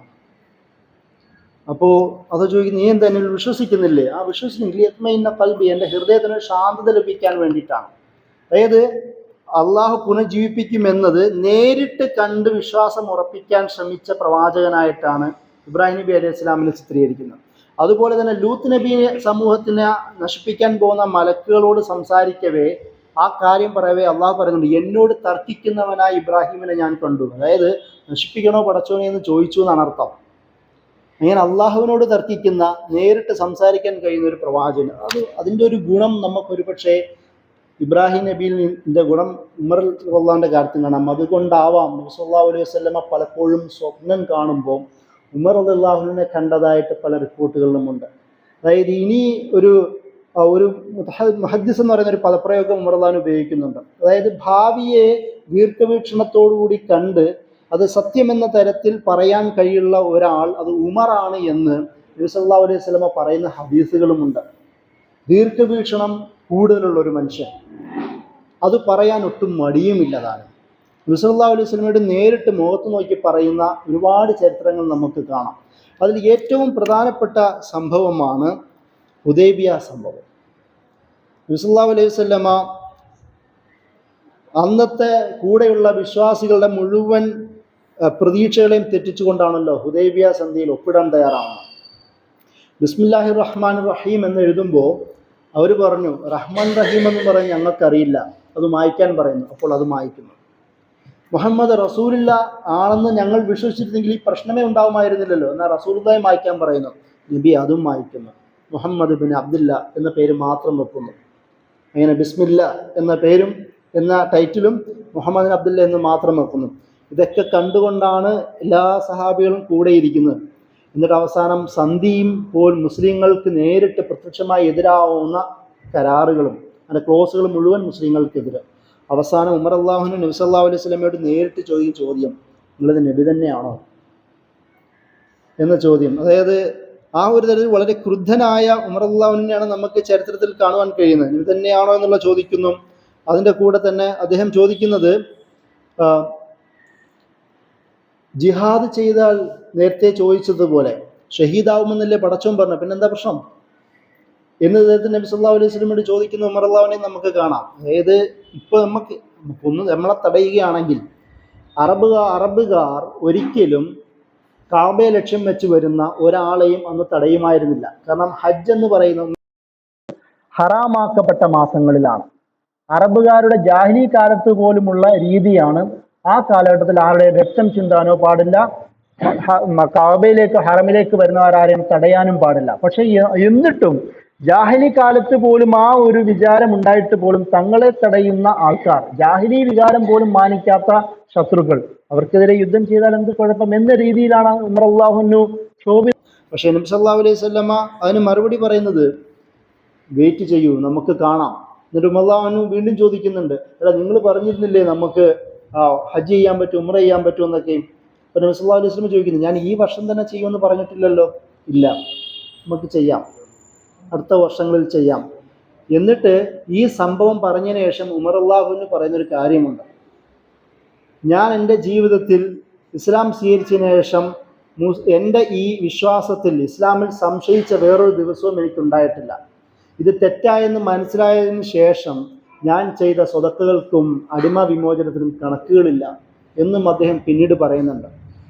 അതായത് നബി സല്ലല്ലാഹു അലൈഹി വസല്ലമയെ ചോദ്യം ചെയ്ത ഉമർ റളിയല്ലാഹു തന്നെ അത് തെറ്റാണെന്ന് മനസ്സിലാക്കുകയും അതിന് തൗബ ചെയ്യാൻ വേണ്ടി സ്വതക്കകളും അടിമ വിമോചനവും ജീവിതത്തിൻ്റെ ഭാഗമാക്കി തന്നെ ഏറ്റെടുത്തു എന്നാണ്. ഉമർ റളിയല്ലാഹുവിൻ്റെ ജീവിതത്തിലെ ഏറ്റവും പ്രധാനപ്പെട്ട നിമിഷങ്ങൾ ഈ ഇസ്തിഗ്ഫാറുകളാണ്. എല്ലാ ദിവസവും ഖലീഫയായതിനു ശേഷം രാത്രിയിൽ അദ്ദേഹം ഇസ്തിഗ്ഫാർ നടത്തുമായിരുന്നു. അദ്ദേഹം സ്വയം തന്നെ പീഡിപ്പിക്കുമാറ്, സ്വന്തം തന്നെ വേദനിപ്പിക്കുമാറ്, അതായത് ശരീരോപദ്രവം എന്നല്ല, ആത്മീയമായിട്ടുള്ള ഒരു കരച്ചിൽ തന്നെ നടത്തുമാറെന്ന് അദ്ദേഹത്തിൻ്റെ ഭാര്യമാരും മറ്റും റിപ്പോർട്ട് ചെയ്യുന്നത് നമുക്ക് ഒരുപാട് കാണാം. അത് എപ്പോഴും കാണാം. അബൂബക്കർ റളിയല്ലാഹുവിനുമായിട്ടുള്ള സംസാരങ്ങളിലും ഇതേ രീതി തന്നെയാണ്. അബൂബക്കർ റളിയല്ലാഹുവിനോട് നേരിട്ട് ചോദിക്കും, അത് വേണോ, അത് ശരിയല്ലല്ലോ. നമ്മൾ ആ ദീർഘവീക്ഷണത്തിനകത്ത് കാഴ്ചപ്പാടുകൾ പറയും. അബൂബക്കർ റളിയല്ലാഹു അതല്ല, ഇങ്ങനെയാണെന്ന് പറയുകയും ഞാൻ പറയുന്നത് ശരിയായി വരിക എന്ന് പറയുകയും അവസാനം അബൂബക്കർ റളിയല്ലാഹു പറയുന്നത് ശരിയായി വരുമ്പോൾ അതേ ഉമർ തന്നെ, നേരത്തെ എതിർത്ത ഉമർ തന്നെ അബൂബക്കർ റളിയല്ലാഹുവിൻ്റെ അടുത്ത് വന്നിട്ട് സോറി പറയുന്ന ഉമറിനെയും കാണാം. ഈ സോറി പറയുന്ന അവ്വാബ് എന്നത് ഒരു പ്രയോഗം വിശ്വാസികളുടെ ഉപമയായി ഖുർആൻ പറയുന്നുണ്ട്. ഇബ്രാഹിം നബിയുടെ ഏറ്റവും വലിയ ഉപമയായിട്ട് ഖുർആൻ പറയുന്നത് അവ്വാബ് എന്നാണ്. അതായത് എന്തെങ്കിലും തെറ്റ് ചെയ്താലോ അള്ളാഹുലേക്ക് തിരിച്ചു മടങ്ങി ചെല്ലുന്നവനെന്നാണ്. ഉമർ അള്ളാഹുവിൻ്റെ ജീവിതത്തിൽ ഇസ്ലാം സ്വീകരിച്ചതിന് ശേഷം ആദ്യം മുതൽ അവസാനം വരെയും ഈ അവ്വാബ് എന്ന് പറയുന്ന കുറ്റം അത് സമ്മതിക്കുകയും തെറ്റാണെങ്കിലും അല്ലെങ്കിലും അത് ഖേദിക്കുകയും ഉടനെ തന്നെ ഇസ്തിഗ്ഫാർ നടത്തുകയും ചെയ്യുന്ന ഒരാളായിട്ട് നമുക്ക് ഉമർ അള്ളാഹുവിൻ്റെ ജീവിതത്തിൽ ഒരുപാട് കാണാം. അപ്പം ഇങ്ങനെ നിരവധി കഥകളിലൂടെ അല്ലെങ്കിൽ സംഭവങ്ങളിലൂടെ ഉമർ അള്ളാഹുവിന് വിശ്വാസി സമൂഹത്തിൻ്റെ പ്രധാന ഒരു റോൾ മോഡലായി മാറുന്നുണ്ട്. നബി സല്ലല്ലാഹു അലൈഹി വസല്ലമ ഉമർ അള്ളാഹുവിനെ കാണുമ്പോൾ പുഞ്ചിരിക്കുമായിരുന്നു അത്രേ. അങ്ങനെ ചില ഹദീസുകളുണ്ട്. ഒരിക്കൽ സഹാബി വനിതകളുമായിട്ട് ഇരിക്കുകയാണ്. അവർ വർത്തമാനം പറയുന്നതിൻ്റെ ഇടയിൽ ഉമർ അള്ളാഹുവിന് കടന്നു വരും. പെണ്ണുങ്ങളൊക്കെ പേടിച്ച് ആ കുടി ഇരിക്കുകയും ചെയ്യുമ്പോൾ നിങ്ങൾ എന്തിനാണ് പേടിക്കുന്നതെന്ന് ചോദിക്കുമ്പോൾ നബി സല്ലല്ലാഹു അലൈഹി വസല്ലമ പറഞ്ഞു, നിന്നെ കണ്ടാൽ ശൈത്താൻ പോലും ഇറങ്ങിപ്പോടാ ഉമറേ എന്ന തരത്തിൽ പറയുന്ന റിപ്പോർട്ടുകളുണ്ട്. ആ തരത്തിലാണ് നിന്റെ വരവും ഭാവം എന്നതായിരിക്കാം, അല്ലെങ്കിൽ അദ്ദേഹത്തിൻ്റെ ആ ഒരു പ്രഭാവത്തെ ഉദ്ദേശിച്ചുകൊണ്ടാണ് പറയുന്നത്, നിന്നെ കണ്ടാൽ ശൈത്താൻ പോലും ഇറങ്ങി ഓടുമെന്ന്. സ്ത്രീകൾ പേടിച്ചപ്പോൾ അത് കണ്ട് നബി സല്ലല്ലാഹു അലൈഹി വസല്ലമ ചിരിച്ചത്രേ. ഉമർ അള്ളാഹുവിൻ്റെ ആ ഒരു പ്രഭാവത്തെ നബി സല്ലല്ലാഹു അലൈഹി വസല്ലമ അംഗീകരിക്കുന്ന ഒരു വർത്തമാനമാണ് നമുക്ക് കാണാൻ കഴിയുന്നത്. അതല്ലാതെ തന്നെ വേറൊരിക്കലും ഉമർ അള്ളാഹുവിന് ദൂരെ നിന്ന് വരുന്ന കണ്ടിട്ട് നബി സല്ലല്ലാഹു അലൈഹി സഹാബികൾ റിപ്പോർട്ട് ചെയ്യുന്നതാണ്. ഇബ്നു അബ്ബാസ് റളിയല്ലാഹു അൻഹു റിപ്പോർട്ട് ചെയ്യുന്നു, വരുന്ന കണ്ടിട്ട് നബി സല്ലല്ലാഹു അലൈഹി വസല്ലമ പുഞ്ചിരിച്ചു. അപ്പോൾ സഹാബികൾ ചോദിച്ചു, എന്താണ് സംഭവം? പറഞ്ഞു, അറഫാത്തിലുള്ള, അതായത് അറഫ അവിടെയുള്ള എല്ലാവരും ഉമർ നമ്മുടെ കൂടെയുണ്ട് എന്നും പറഞ്ഞ് ഒരു പൊങ്ങച്ചം പ്രകടിപ്പിക്കുന്നതും കാണാം. ഒരു ദീർഘവീക്ഷണത്തോടെ നബി സല്ലല്ലാഹു അലൈഹി വസല്ലമ പറയുന്നുണ്ട് ഉമർ നമ്മുടെ കൂടെ ഉണ്ടാകും എന്നുള്ളത്. അതിൻ്റെ കൂടെ തന്നെ നമുക്കറിയാം ഉമർ അള്ളാഹുവിന് ഷഹീദായതാണ്. ഉമർ അള്ളാഹുവിന് ഷഹീദാവുമെന്ന് നബി സല്ലല്ലാഹു അലൈഹി വസല്ലമ പ്രവചിച്ചിട്ടുണ്ടായിരുന്നു, നമുക്ക് ഹദീസുകളിലുണ്ട്. അതുകൊണ്ട് ഉമർ അള്ളാഹുവിന് അത് പ്രതീക്ഷിച്ച് നടക്കുകയായിരുന്നു എന്ന് ചരിത്രത്തിലുണ്ട്. ഒരിക്കൽ നബി സല്ലല്ലാഹു അലൈഹി വസല്ലമയും അബൂബക്കർ റളിയല്ലാഹു അൻഹു ഉമർ അള്ളാഹുവിനും കൂടെ ഉഹുദ് മലയിലേക്ക് കയറുന്ന ഭാഗത്ത് വെച്ചിട്ട് ഉഹുദ് മല ഒന്ന് കുലുങ്ങുന്നുണ്ട്, ഒരു കുലുക്കമുണ്ടാവും. അപ്പം ഉസ്ബുത്ത് യാ ഉഹദ്, ഉഹുദേ അടങ്ങ്, എൻ്റെ കൂടെ ഒരു സിദ്ദീഖുമുണ്ട്, 2 ഷഹീദുമുണ്ട് എന്ന് പറയുന്നുണ്ട്. സിദ്ദീഖ് എന്ന് പറയുന്നത് അബൂബക്കർ സിദ്ദീഖിനാണ്. 2 ഷഹീദ് എന്ന് പറയുന്നത് ഉസ്മാൻ ഇബ്നു അഫ്ഫാൻ റളിയല്ലാഹു അൻഹുവിനെയും ഉമർ റളിയല്ലാഹു അൻഹുവിനെയുമാണ്. അത് തന്നെയാണ് ചരിത്രത്തിലും സംഭവിച്ചത്, 2 പേരും ഷഹീദായി എന്നുള്ളതാണ്. ആ ഒരു സംഭവം ഉണ്ടായതിനു ശേഷം നബിയുടെ ആ പ്രവചനം നടക്കുന്നതോടുകൂടി ഉമർ അള്ളാഹുവിനും അവരും ഭയങ്കര സന്തോഷവാന്മാരായി മാറിയെന്നാണ് റിപ്പോർട്ടുകൾ പറയുന്നത്. അവർ എന്നാണിതാവുക എന്ന് പ്രതീക്ഷിച്ചുകൊണ്ടാണ് നടന്നിരുന്നത്. അവർ യുദ്ധത്തിലൊക്കെ പോകുമ്പോൾ ഇന്ന് ഷഹീദാവും എന്നുള്ള പ്രതീക്ഷ അവർക്കുണ്ടായിരുന്നു. പക്ഷേ അവർ ഇല്ലാതെ വീരന്മാരായതുകൊണ്ട് ഒരാർക്കൊന്നും ചെയ്യാൻ പറ്റില്ല. എന്നാൽ പോലും ഷഹീദ് ആവുക എന്നത് അവസാനം വരെയും അവരുടെ സ്വപ്നമായിരുന്നു. അള്ളാഹു അത് നിറവേറ്റി കൊടുത്തു, അല്ലെങ്കിൽ ആ പ്രവചനം നടന്നു. അത് തങ്ങൾക്ക് അത് തന്നെയാണ് സംഭവിക്കാൻ പോകുന്നതെന്ന് അവർക്കറിയുമായിരുന്നു എന്നും കൂടി നമുക്കത് വായിക്കുമ്പോൾ മനസ്സിലാക്കാൻ കഴിയും. അത്രത്തോളം നബി സല്ലല്ലാഹു അലൈഹി വസല്ലമ ഉമർ അള്ളാഹുവിനെ ചേർത്ത് വെച്ചു എന്നാണ് ചില റിപ്പോർട്ടുകൾ കാണുന്ന. ഉമർ അള്ളാഹുവിനും നബിയും കൂടെ നടന്നു പോകുമ്പോൾ കൈകൾ കോർത്തുകൊണ്ടാണ് അത്ര നടക്കുക. കൈകൾ ചേർത്ത് പിടിച്ച് ആ ഒരു ഒരു ഒരു ഒരു അടുപ്പം, ഒരു അഫെക്ഷൻ നബി സല്ലല്ലാഹു അലൈഹി വസല്ലമ ഉമർ അള്ളാഹുവിനോട് കാണിച്ചിരുന്നു.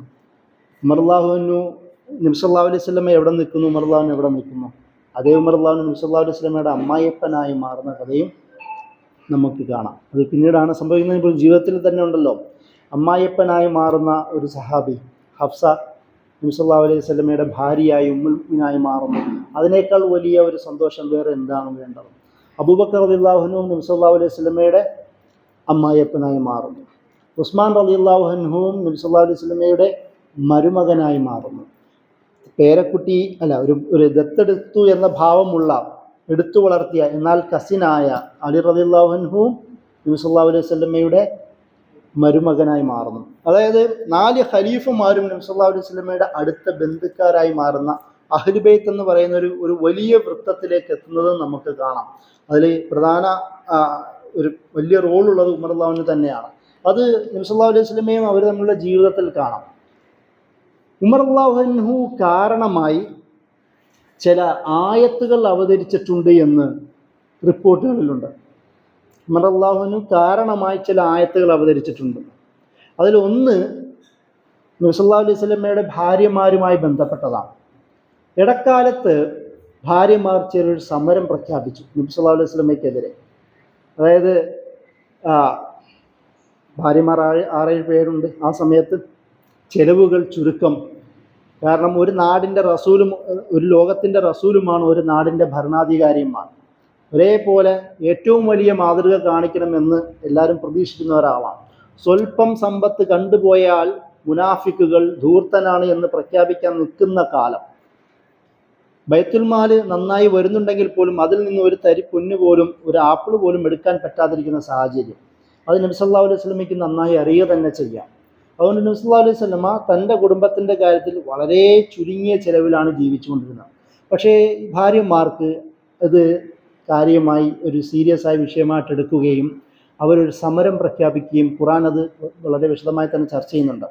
അതിൽ അപ്പോൾ ഉമർ അള്ളാഹുവിന് വന്നിട്ട് ഉമർ അള്ളാഹുവിൻ്റെ മകളടക്കമാണ് ഈ സമരം പ്രഖ്യാപിക്കുന്നത്. ഹഫ്സ ഉമർ അള്ളാഹുവിന് ഹഫ്സയുടെ അടുത്ത് വന്നിട്ട് വഴക്ക് പറയുന്ന സംഭവങ്ങളൊക്കെ റിപ്പോർട്ടിലുണ്ട്. നബി സല്ലല്ലാഹു അലൈഹി വസല്ലമയാണോ നീ ഉപദ്രവിക്കാൻ നിൽക്കുന്നത്, തടയാൻ നിൽക്കുന്നത്? എന്നിട്ട് നബി സല്ലല്ലാഹു അലൈഹി വസല്ലമ അടുത്ത് എന്നിട്ട് പറയുന്നുണ്ട്, നബിയെ വേണമെങ്കിൽ നിങ്ങൾക്ക് ഇവരെ തൊലാഖ് ചെല്ലാം, ഒരു പ്രശ്നവും സംഭവിക്കാൻ പോകുന്നില്ല. അപ്പോൾ അത് പറഞ്ഞുകൊണ്ട് ഖുർആൻ ആയത്തിറങ്ങി എന്നാണ് നമുക്ക് ചരിത്രത്തിലുള്ളത്. ഭാര്യമാരെ തൊലാഖ് ചെയ്യാനുള്ള അവകാശം, അല്ലെങ്കിൽ നബിയെ വിട്ടുപോകാൻ ഭാര്യമാർക്ക് അവകാശം കൊടുക്കുന്ന സൗകര്യം കൊടുക്കുന്ന ആയത്ത് പോലും അള്ളാഹു സുബ്ഹാനഹു വ തആല ഇറക്കിയത് ഉമർ അള്ളാഹുവിൻ്റെ ഈ വർത്തമാനവുമായി ബന്ധപ്പെട്ടതാണെന്ന് നമുക്ക് ഹദീസുകളിലുണ്ട്. അത് ഉമർ അള്ളാഹുവിന് തന്നെ പറയുന്നുണ്ട്. അത് എൻ്റെ ഒരു അഭിമാനപൂർവ്വം പറയുന്നു, ഞാൻ കാരണമാണ് എന്ന് പറയുന്നത് കാണാം. മറ്റൊന്ന്, ഈ ഭാര്യമാർക്ക് പർദ്ദ ധരിക്കുന്ന ഒരു ആയത്തും ഉമർ അള്ളാഹുവിനുമായി തന്നെ ബന്ധപ്പെട്ടതെന്ന് പറയുന്നുണ്ട്. ആദ്യം വരികയും ഭാര്യമാരെ കാണുകയും, ഉമർ അള്ളാഹുവിൻ്റെ ഒരു പൊതു സ്വഭാവം ഈ ഭാര്യമാരുടെ സ്നേഹം, പെണ്ണുങ്ങളുടെയൊക്കെ സ്നേഹമുള്ള ആണെങ്കിൽ പോലും കുറച്ച് സ്ട്രിക്റ്റ് സ്വഭാവമാണ്. വേറൊരു സംഭവമുണ്ട്, ഇത് പിന്നീട് ഖിലാഫത്തിൻ്റെ സാഹചര്യത്തിൽ ഉമർ അള്ളാഹുവിന് സുബഹിക്ക് പള്ളിയിൽ ഇറങ്ങുന്നു. നോക്കുമ്പോൾ കൂടെയുള്ള ഭാര്യയും റെഡിയായിട്ട് ഇറങ്ങുന്നു. നീ എവിടെ പോകണോ? ഞാൻ പള്ളിയിൽ. എനിക്ക് വേണോ പള്ളിയിൽ പോകണോ? അതെ, നബി പറഞ്ഞിട്ടുണ്ട് പള്ളിയിൽ പോകണം, എനിക്ക് തടയാൻ പറ്റൂല എന്നോ. എന്നാൽ ശരി വരാൻ പറയുന്നു. എന്നാലും ചോദിക്കുന്ന ഉമറാണ്, വരണമെന്ന് ചോദിക്കുന്ന ഉമറാണ്. അപ്പം ഇങ്ങനെ ഒരു സ്ത്രീ ആ ഒരു സ്ട്രേറ്റ് ഫോർവേഡായിട്ട് കാര്യങ്ങൾ ചോദിക്കണം. അവിടെ ഒരു മടിയുമൊന്നും, നബിയുടെ അടുത്ത് മടി കാണിക്കാത്ത ഉമറിനെ പിന്നെ ആരോടും മടി കാണിക്കണം?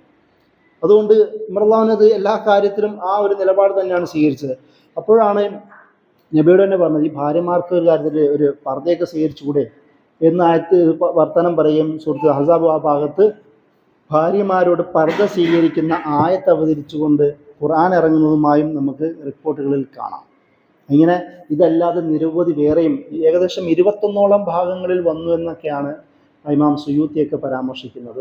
അതല്ല 15 പല എണ്ണത്തിലൊക്കെയും റിപ്പോർട്ടുകൾ വ്യത്യാസമുണ്ട്. എന്നാലും ഉമർ അള്ളാഹുവിനെ അംഗീകരിച്ചുകൊണ്ട് പല ഭാഗങ്ങളിലും ഈ ആയത്തുകൾ ഇറങ്ങുന്ന സംഭവങ്ങളുണ്ട്. അതുപോലെ തന്നെയാണ് ഒരു യഹൂദനുമായി ഉമർ അള്ളാഹുവിനുമായി ബന്ധപ്പെട്ട ഒരു പ്രധാനപ്പെട്ട ഒരു കഥയാണ്.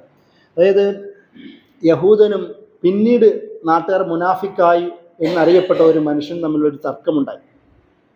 ബിഷർ എന്ന് മറ്റാണ് അയാളുടെ പേര്. ഇവർ തമ്മിൽ ബഹളമുണ്ടാവുകയും എന്നിട്ട് ചർച്ച നമുക്ക് നബി സല്ലല്ലാഹു അലൈഹി വസല്ലമയുടെ അടുത്തേക്ക് കൊണ്ടെത്തിക്കാമെന്ന് യഹൂദൻ പറയുകയും ചെയ്യുന്നു. പക്ഷേ ഇദ്ദേഹത്തിനും അറിയാം, ഈ വിഷയം ഞാൻ നബീൻ്റെ അടുത്ത് കൊണ്ടുപോവുകയാണെങ്കിൽ നീതി ലഭിക്കുക, അതായത് ജസ്റ്റിസ് ലഭിക്കുക യഹൂദനായിരിക്കും. കാരണം അയാളാണ് അർഹതനെന്ന് മുനാഫിക്കായി മനുഷ്യൻ അറിയാമായിരുന്നു അത്രേ. അതുകൊണ്ട് യഹൂദനോട് പറഞ്ഞു, നമുക്കത് വേണ്ട, നബീനെ വേണ്ട, നമുക്ക് കഅബ് ബിൻ അഷ്റഫ്, യഹൂദരുടെ മദീനയിലെ നേതാവാണ് കഅബ് ബിൻ അഷ്റഫ്, നമുക്ക് അയാളടുത്ത് പോകാമെന്ന് പറയണം. അങ്ങനെ കഅബ് ബിൻ അഷ്റഫിൻ്റെ അടുത്ത് പോവുകയും അയാളൊരു വിഷയം പറയുകയും മൂപ്പരെന്നെ നബീൻ്റെ അടുത്തേക്ക് പറഞ്ഞു വിടാൻ പോകുന്നു. അങ്ങനെ നിർബന്ധിതനായി നബീൻ്റെ അടുത്ത് വരികയും നബി സല്ലല്ലാഹു അലൈഹി വസല്ലമ യഹൂദിന് വേണ്ടി നിയമം പ്രഖ്യാപിക്കുകയും ചെയ്യുന്നു, നീതി കൊടുക്കുന്നു.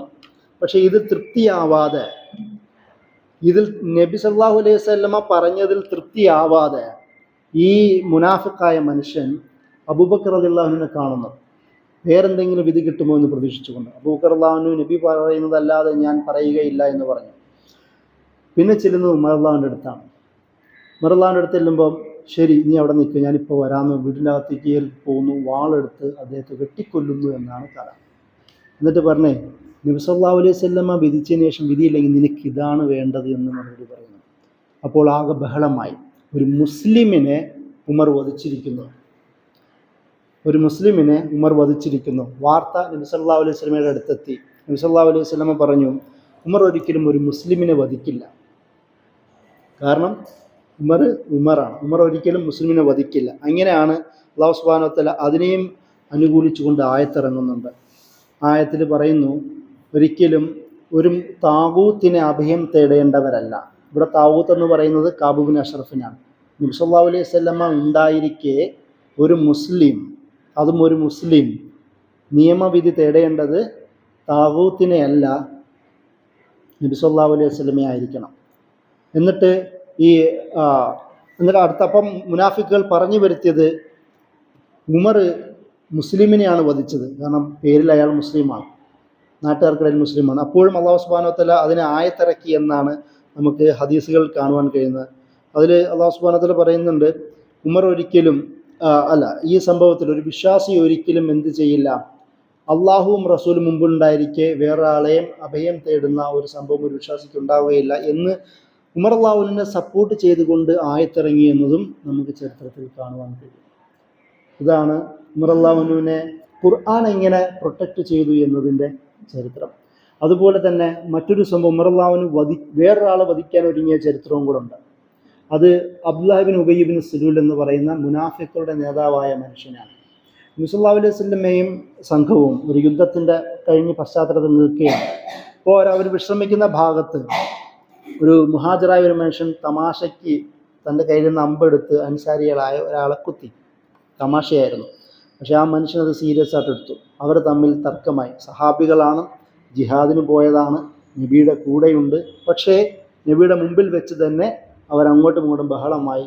അപ്പോൾ ബഹളമായപ്പോൾ മുഹാജിറായ ആൾ മുഹാജിറുകളെ വിളിച്ചു, അൻസാരികളായ ആൾ അൻസാരി വിളിച്ചു. ആ കൂട്ടത്തിലും അബ്ദുല്ലാഹ് ഇബ്നു ഉബയ്യ് ഇബ്നു സലൂൽ ഉണ്ടായിരുന്നു. മുനാഫിക്കായ മനുഷ്യൻ നബിയുടെ കൂടെ പല ജിഹാദിലും പങ്കെടുത്ത ആളും കൂടെ, മുജാഹിദായ മുനാഫിക്കും കൂടെ ആയിരുന്നു അദ്ദേഹം. അപ്പോൾ ഇത് കണ്ടിട്ട് ഈ ഒരു സാഹചര്യം മുതലെടുത്തുകൊണ്ട് ഈ അബ്ദുല്ലാഹ് ഇബ്നു ഉബയ്യ് ഇബ്നു സലൂൽ പറഞ്ഞു, ഇതാണ് പ്രശ്നം, നമ്മൾ ഈ മുഹാജിറുകളെ കൊന്ന് തീറ്റിക്കുകയാണ്, അവർ തടിച്ചു മെഴുകുകയാണ്, എന്നിട്ട് നമ്മളെ തന്നെ ഉപദ്രവിക്കുന്ന തരത്തിലേക്ക് അവർ മാറുന്നു. ഇത് നമുക്ക് തിരിച്ചു ചെന്നിട്ട് ഇവരെ പുറത്താക്കണമെന്ന് പറയുന്നു. അവിടെയാണ് സൂറത്തുൽ ജുമായിലെ ആ ഭാഗം അല്ലാഹു സുബ്ഹാനഹു വ തആല ഇറക്കുന്നത്. മുനാഫിഖൂനിൽ ഭാഗം ഇറക്കുന്നുണ്ടല്ലോ. ആരാണ് യഥാർത്ഥത്തിൽ അഅസ്? ഈ അബ്ദുല്ലാഹ് ഇബ്നു ഉബയ്യ് ഇബ്നു സലൂൽ പറഞ്ഞത് അഅസ്, ഏറ്റവും പ്രതാപവരായ നമ്മൾ അദല്ലിനെ മദീനയിൽ നിന്ന് പുറത്താക്കുമെന്നാണ്. അപ്പോൾ അല്ലാഹു സുബ്ഹാനഹു വ തആല മറുപടി പറഞ്ഞത് അഅസ്, ഏറ്റവും ഇസ്സത്തുള്ളത് അള്ളാഹും അവൻ്റെ റസൂലും മുഅ്മിനുകളുമാണ്. യഥാർത്ഥത്തിൽ ആരാ പുറത്തു പോകുന്നത് നമുക്ക് കാണാമെന്ന് പറയുന്നു. ഈ സംഭവം കേൾക്കുന്നതിന് ഉമർ അള്ളാഹുവിനെ കേൾക്കുകയും അദ്ദേഹം വാളൂരുകയും ഇയാളെ ഞാൻ കൊല്ലട്ടെ എന്ന് നബി സല്ലല്ലാഹു അലൈഹി വസല്ലമയോട് ചോദിക്കുന്നു. പിന്നെ നബി സല്ലല്ലാഹു അലൈഹി വസല്ലം പറയുന്നു, വേണ്ട. പിന്നീട് നാട്ടുകാർ പറയും, മുഹമ്മദ് സ്വന്തം സമുദായത്തെ പരസ്പരം രക്തം ചീന്താൻ അനുവദിച്ചു എന്ന് നാട്ടുകാർ പറഞ്ഞു വരും, അല്ലെങ്കിൽ ഇവർ തന്നെ പറഞ്ഞു വരുത്തും എന്നതുകൊണ്ട് തടയുന്നുണ്ട്. അതായത് നബി സല്ലല്ലാഹു അലൈഹി വസല്ലം മുമ്പിൽ വെച്ച് പോലും വാളൂരാൻ തയ്യാറായ ഒരു സഹാബി എന്ന നിലയിലാണ് നമുക്ക് ഉമർ അള്ളാഹുവിനെ കാണുവാൻ കഴിയുന്നത്. അപ്പോൾ ഇങ്ങനെ നിരവധി സംഭവങ്ങളിലൂടെ ഉമർ അള്ളാഹു അൻഹു വിശ്വാസി സമൂഹത്തിൻ്റെ ലീഡറായി മാറുകയാണ് ചെയ്യുന്നത്. അതുകൊണ്ടാണ് സഹാബികൾ തമ്മിൽ നബി സല്ലല്ലാഹു അലൈഹി വസല്ലമയുടെ കാലത്തെ ഏറ്റവും പ്രമുഖരാര് എന്ന് പറയുന്ന ഒരു ചർച്ച നടത്താറുണ്ട്. അവർ 1 നബി സല്ലല്ലാഹു അലൈഹി വസല്ലമ, 2 അബൂബക്കർ, 3 ഉമർ എന്ന് ഉമർ വരെ എണ്ണി പറയുന്ന ഹദീസുകൾ ധാരാളമാണ്. അത് ബുഖാരിയിലും മുസ്ലിമിലും നമുക്ക് ഈ ഹദീസുകൾ കാണാം. ഇത് അതുകൊണ്ടാണ്, കാരണം ഈ പ്രായം വെച്ച് നോക്കുകയാണെങ്കിൽ പല സഹാബികളെക്കാളും ചെറുപ്പമാണ്, വലിയ സഹാബികളുണ്ട് എന്ന് മാത്രമല്ല ഇസ്ലാം സ്വീകരണത്തിൻ്റെ മുൻഗണന വെച്ച് നോക്കുകയാണെങ്കിൽ ആൾ കുറേ വൈകിയും ഇസ്ലാം സ്വീകരിച്ച ആളാണ് മുഹാജിറുകളിൽ. പക്ഷേ ഉമർ അള്ളാഹുവിൻ്റെ ആ പ്രഭാവം ഇവരെല്ലാവരെയും അതിജയിക്കുന്ന തരത്തിലേക്ക് മാറി എന്നുള്ളതാണ് നമുക്ക് ചരിത്രത്തിൽ കാണുവാൻ കഴിയുന്നത്.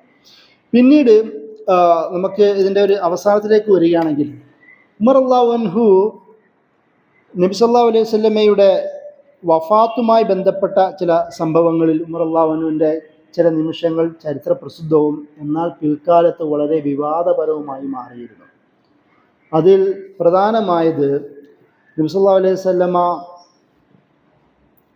അവിടെ സക്രാത്തിൻ്റെ ഹാലിലാണ്. അപ്പോൾ നബി സല്ലല്ലാഹു അലൈഹി വസല്ലമയോട് നബി സല്ലല്ലാഹു അലൈഹി വസല്ലമ സഹാബികളോട് ഒരു പേനയും പേപ്പറും കൊണ്ടുവരാൻ ആവശ്യപ്പെടുന്നു. ഞാൻ കുറച്ച് കാര്യങ്ങൾ എഴുതി തരാം എന്ന് പറയുന്നു. ഇത് എല്ലാ ചരിത്ര ഗ്രന്ഥങ്ങളിലും ഹദീസ് ഗ്രന്ഥങ്ങളിലും ഉള്ള സംഭവമാണ്.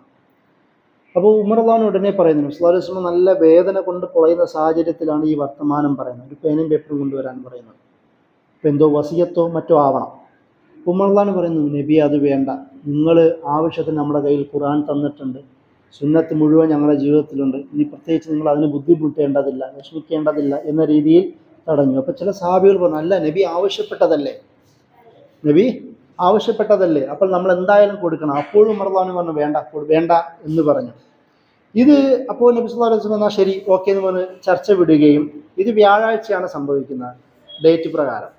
മൺഡേയിലെ തിങ്കളാഴ്ച നബി സല്ലല്ലാഹു അലൈഹി വസല്ലമ വഫാത്താവുകയും ചെയ്യുന്നു. ഈ 2-3 ദിവസങ്ങൾക്കിടയിൽ പിന്നെ നബി സല്ലല്ലാഹു അലൈഹി വസല്ലമ പേപ്പർ ആവശ്യപ്പെട്ടിട്ടില്ല. പിന്നീടാണ് വഫാത്താവുന്നത്. ഈ ദിവസത്തിനിടയിൽ ആവശ്യപ്പെട്ടിട്ടില്ല. ഇതായിരുന്നു ചരിത്രം. പക്ഷേ സംഭവം പിന്നീട് അത് ആകെ മാറി മറിയുകയാണ് ചെയ്യുന്നത്. അലി റളിയല്ലാഹു അൻഹുവിൻ്റെ ഖിലാഫത്തിൻ്റെ വാദവുമായി ബന്ധപ്പെട്ട് പിന്നീട് ചരിത്രകാരന്മാർ വാദിച്ചത് ഉമർ റളിയല്ലാഹു അൻഹു അറിയുമായിരുന്നു അത് അലിക്ക് വേണ്ടി നബി സല്ലല്ലാഹു അലൈഹി വസല്ലമ തൻ്റെ ഇനി വരുന്ന ഭരണാധികാരികളായി ഇവരുടെ പേര് എഴുതാനായിരുന്നു നബി സല്ലല്ലാഹു അലൈഹി വസല്ലമ ഉദ്ദേശിച്ചതും, എന്നാൽ അത് ഉമർ തടഞ്ഞതാണ്. അതും കൊണ്ടും കൂടി ഉമർ ലാനത്തിന് അർഹനാണ്, ശാപപ്രാർത്ഥനയ്ക്ക് അർഹനാണ് എന്നാണ് ചില ചരിത്രകാരന്മാർ ഇന്നും വിശ്വസിക്കുന്നത്. അപ്പോൾ നമുക്ക് ചരിത്രത്തിൽ വളരെ സുപ്രധാനമായ ഒരു സംഭവമായിട്ട് ഇതിനെ നമുക്ക് എണ്ണാവുന്നതാണ്.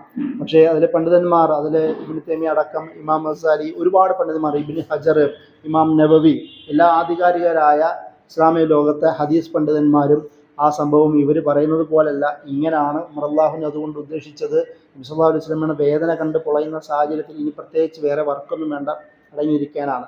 എന്നിട്ട് അവർ പറയുന്നത്, അഥവാ ഇനി നബി സല്ലല്ലാഹു അലൈഹി വസല്ലം അത്ര നിർബന്ധ ബുദ്ധിയാൽ അത് എഴുതണമെന്നുണ്ടായിരുന്നെങ്കിൽ വഫാത്താവുന്നതിൻ്റെ 3 ദിവസത്തിനുള്ളിൽ എപ്പോഴെങ്കിലും വേറെയും സാഹചര്യത്തിൽ ചോദിക്കാമായിരുന്നു. കാരണം ഉമർ അള്ളാഹുവിന് ഉള്ള സാഹചര്യവും ഇല്ലാത്ത സാഹചര്യവും ഉണ്ടാവുമല്ലോ.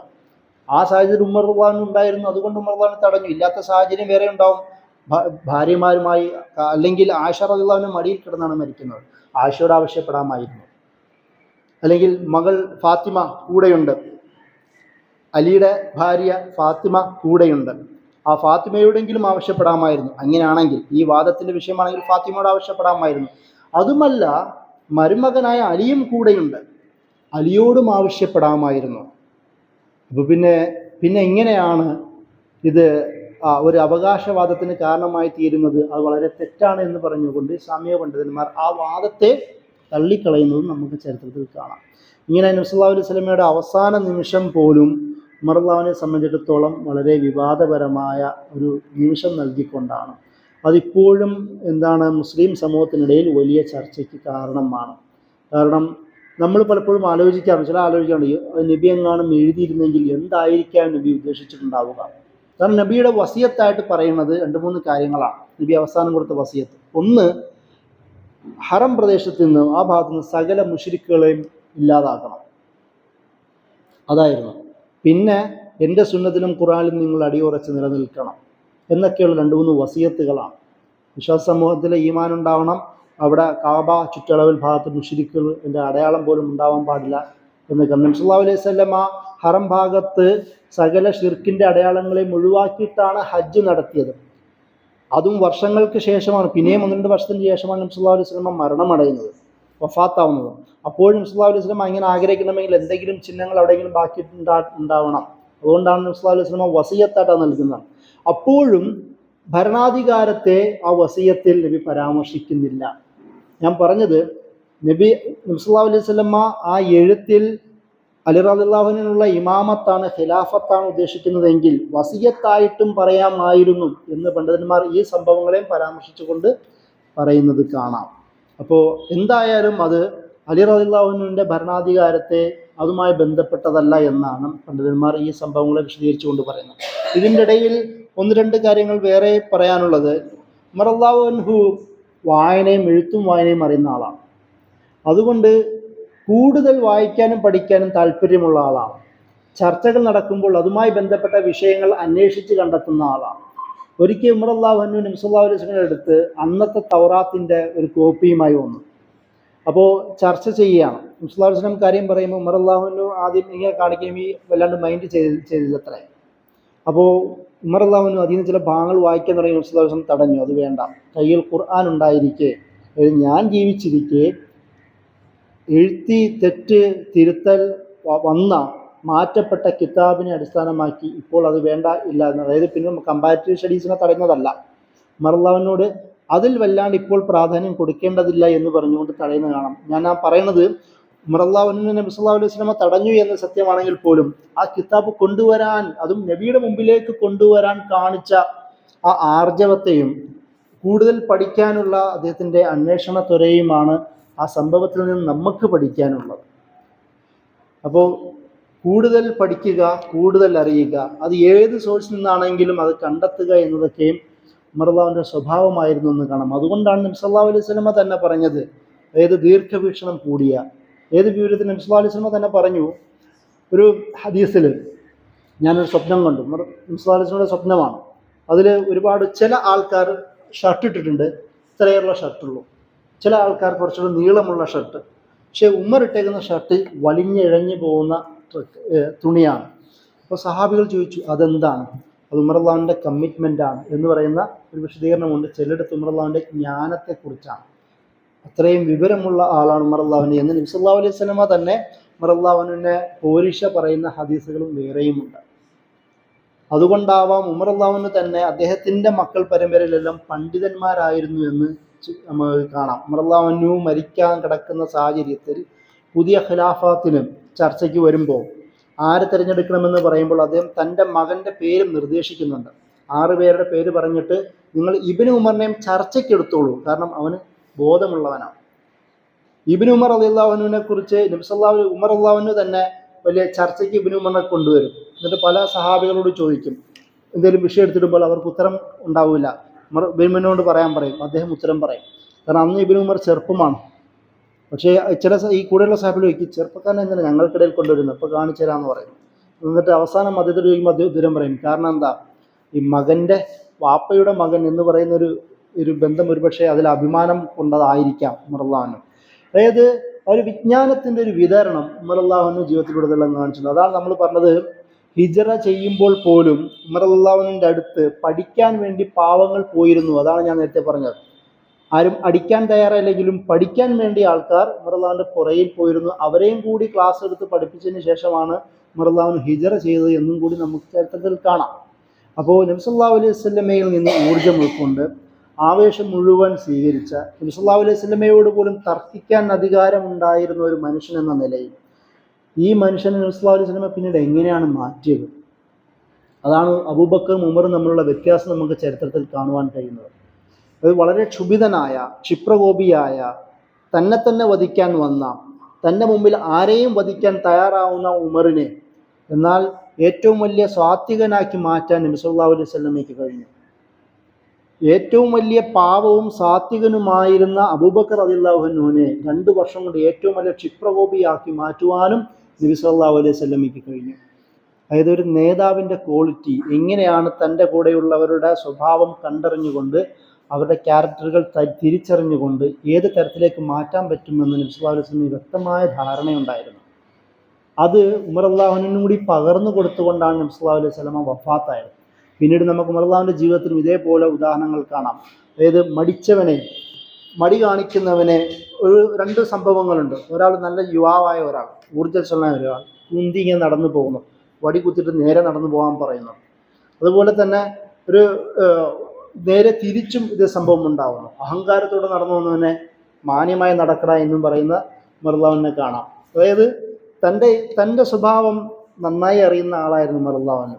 അതുകൊണ്ട് തന്നെ തൻ്റെ ജീവിതത്തിൽ പിന്നീട് ഖിലാഫത്തിൽ സംഭവിച്ച പലതിനെയും നബി സല്ലല്ലാഹു അലൈഹി വസല്ലമയുടെ ആ ഒരു ഹദീസിനെ സുന്നത്തിന് മുന്നിൽ നിർത്തിക്കൊണ്ട് ആൾക്കാരെ തിരുത്തുവാനും കൂടി കഴിഞ്ഞ ആളായി ഉമർ അള്ളാഹുവിൻ്റെ ജീവിതത്തിലും നമുക്ക് കാണുന്നത്. അതായത് ഒരു തരത്തിലുള്ള തിരുത്തൽവാദിയായി അന്ന് നബിയുടെ ജീവിതത്തിലും സഹാബിമാരുടെ ജീവിതത്തിലും മരണം വരെയും ഉമർ അള്ളാഹുവിന് ജീവിച്ചു എന്നാണ് ഉമർ അള്ളാഹുവിൻ്റെ ജീവിതത്തിലൂടെ നമുക്ക് പറയാൻ കഴിയുന്നത്. ഇങ്ങനെ ഞാൻ നേരത്തെ പറഞ്ഞിരുന്നു, 17 വർഷം നബി സല്ലല്ലാഹു അലൈഹി വസല്ലമയ്ക്കും ജീവിച്ച ആളാണ്.